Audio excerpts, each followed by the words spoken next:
Bonjour à tous, c'est votre Brodrinja, j'espère que vous allez bien. Nouvelle vidéo aujourd'hui, on va parler d'un nouvel événement qui va arriver dans les jours à venir. Très précisément ce vendredi à 21h GMT+1. Et cet événement c'est Endless Haste. Rapidement avant de commencer, n'oubliez pas que ce vendredi soir, à partir du lancement de cette ligue, donc à 21h, des drops seront dispo sur la chaîne. Donc n'hésitez pas à passer, restez 2 heures et récupérez votre magnifique skin de portail.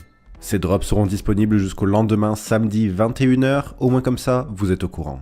Cet event va suivre les mêmes règles qu'Endless Haste, mis à part quelques petites différences. On va résumer ça rapido avant de passer à la liste des builds les plus énervés pour l'event. Si vous êtes déjà parfaitement au courant de tout, vous pourrez cliquer sur les timestamps juste en dessous comme des sauvages. Durant Endless Haste, vous serez lâché au niveau 1 au Rogue Harbor, et vous serez condamné à faire des hastes jusqu'à ce que la mort vous sépare. Vous aurez accès à la même armurerie d'unique que dans la Delve. Et comme dans celle-ci, pas de prophétie ni de benchcraft. Évidemment, les ressources naturelles de haste et des différents contrats seront assez généreux en termes d'unique et de stuff pour vous contenter. De plus, cet event, contrairement au précédent, sera disponible en softcore trade, trade hardcore, SSF et SSF hardcore. Donc si jamais vous voulez le prendre un peu plus chill, vous pourrez faire des échanges avec les copains si vous le souhaitez. Évidemment, concernant les récompenses, les top 5 de chaque ascendance choperont toujours des demi-god authority, et ensuite vous serez éligible à des microtransactions lorsque vous passerez des paliers de niveau. Maintenant que vous êtes des pros sur Endless Haste ou que vous avez juste skip la partie précédente, on va pouvoir parler des différents builds que j'aimerais vous recommander pour cet event. L'objectif est encore une fois de level up le plus rapidement possible et le plus safement possible jusqu'au niveau 95. C'est pour ça que je vous ai sélectionné des builds tanky avec un énorme clear. Contrairement à la dernière tier list, on va pas faire pop 40 builds comme un sauvage, mais une petite dizaine. Je vais me focus sur des builds qui sont SSF-HC orientés, mais qui seront très facilement adaptables pour du trade si vous le souhaitez. Commençons cette petite liste avec un gros build de la 3.16. Extrêmement tanky avec un fast clear, on le retrouve sous deux formes différentes, toutes les deux très efficaces. On va parler tout d'abord du Poisonous Concoction.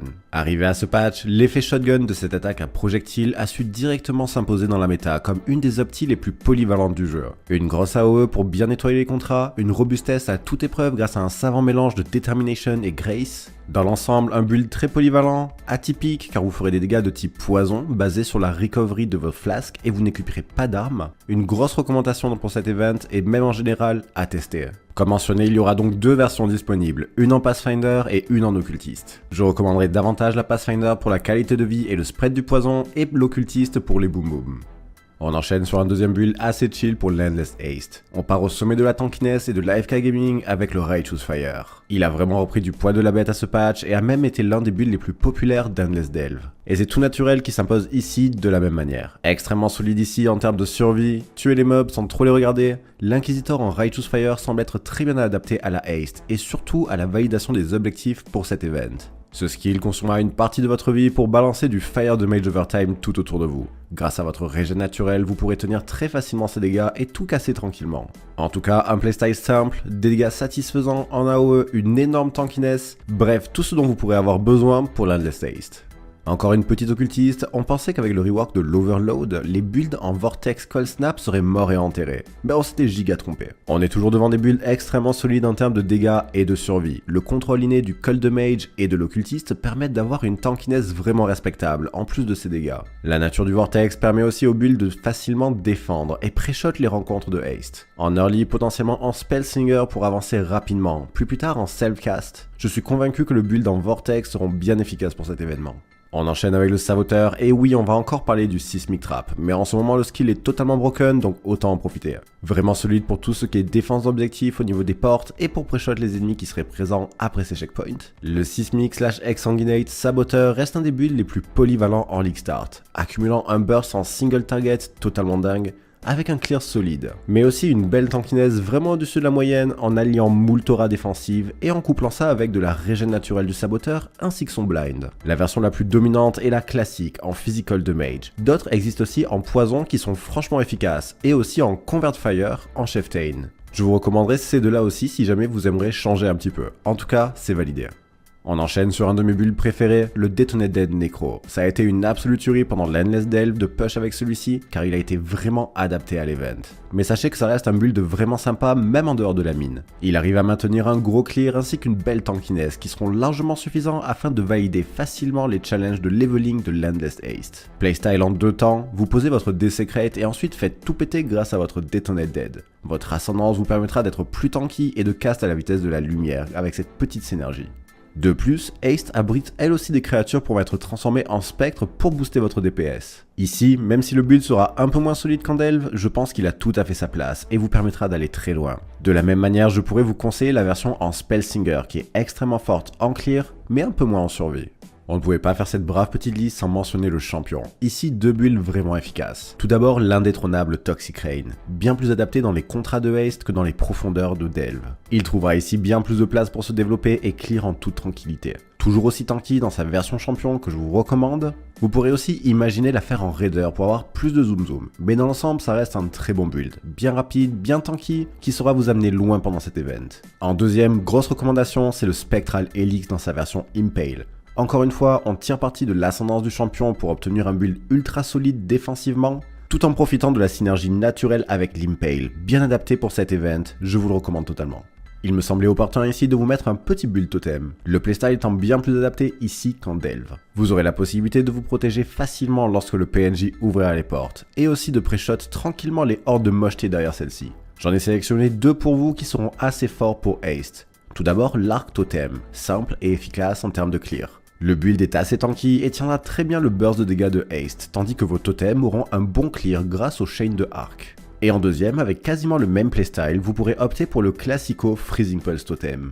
La même que juste avant, mais avec le contrôle qu'offre le Cold Mage en plus.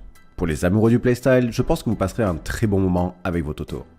C'est un gros classique, ultra beginner friendly avec énormément de DPS pendant toute la phase de leveling. Parfait pour ceux qui débutent grâce à ses dégâts naturels et la tankiness renouvelée de l'élémentaliste. L'Armageddon Brand est un playstyle très simple qui vous apportera assez de dégâts et de survie pour gérer les dangers de l'Endless Haste. De plus, les brands sont assez adaptés au contenu car vous pourrez facilement pré-shot vos ennemis. Enfin, c'est un starter complètement indépendant d'Uni qui pourra se parfaire avec le temps. Je ne vais pas rester sur celui-là pendant 10 000 ans tellement vous le connaissez, tellement je vous l'ai rabâché en boucle. En tout cas, c'est un très bon build vraiment efficace et facile à prendre en main que je ne peux que vous mettre en avant une fois de plus tant il est efficace. Vraiment, l'Armageddon Brand est toujours validé. On va quand même rajouter un peu de zoom à notre tier list en incorporant la Raider. Comme pour l'Endless Delve, on va pouvoir retrouver 2 candidats bien polyvalents en termes de dégâts, survie, mais apportant un élément en plus, une vitesse de déplacement de type Zoomy.